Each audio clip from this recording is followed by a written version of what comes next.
Phone చేస్తే బాగున్నవారా, అన్నం తిన్నావా, పిల్లలు ఎట్లున్నారు, అమ్మ నాన్న దగ్గరికి వస్తలేవేంద్ర, ఈ మధ్యన మాకు ఎవరికి ఫోన్ చేస్తలేవేంద్ర, ఏమైనా సంపాదిస్తాను అక్కడ వినోగా ఎట్లుంటున్నారు, ఇవన్నీ అడిగేది ఫ్రెండ్స్. అవి పోయినాయి. అవి పోయి గర్ల్ ఫ్రెండ్స్ గురించి, వాళ్ళు రోజు చేసే చాటింగ్ గురించి, నువ్వు ఆన్లైన్లోకి వస్తలేవేంద్ర, ఇట్లా స్టార్ట్ చేసిండు. అంటే నాకు ఒకరోజు చాలా బాధ అనిపించింది. చాలా బాధ అనిపించి అసలు ఎటు పోతుంది మానవ సమాజం. ఇట్లా జరిగిన కొన్ని సంఘటనలు చూసి బాధ అనిపించి రాసిన.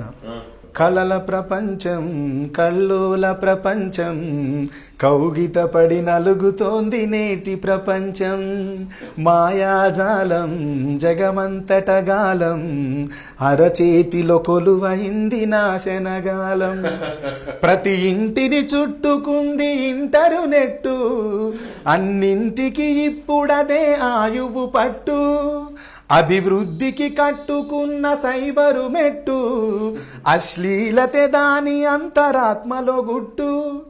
నమ్మరయో నెటిజన్స్ తల మీదొట్టు. కలల ప్రపంచం, కల్లోల ప్రపంచం, కౌగిట పడి నలుగుతోంది నేటి ప్రపంచం.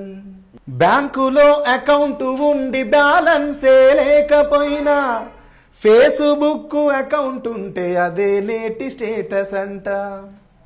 పర్సులోన పచ్చ నోటు నికరంగా ఉండకున్నా, సెల్ ఫోనులో వాట్సాప్ వర్క్ చేస్తే చాలునంట.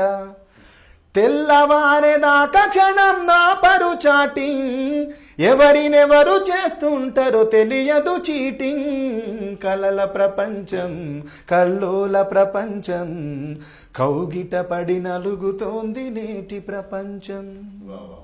ఇంతవరకు ఇది ఒక లాజిక్ అయితే, వీడు సెల్ ఫోన్లో బ్యాలెన్స్ ఉన్నాడు, ఇట్లా చేసుకుంటూ పోతాడు. ఇంటర్నెట్ ఉన్నాడు, మొబైల్ డేటా బ్యాలెన్స్ ఉన్నవాడు.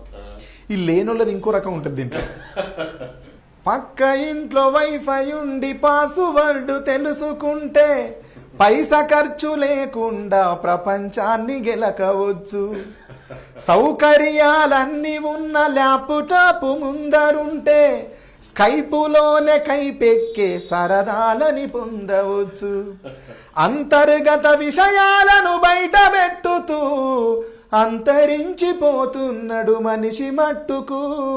కలల ప్రపంచం, కల్లోల ప్రపంచం, కౌగిట పడి నలుగుతోంది నేటి ప్రపంచం. మొత్తం వినిపించేశారు మొత్తం ఫ్రెండ్ సర్కిల్ అందరికి పాట.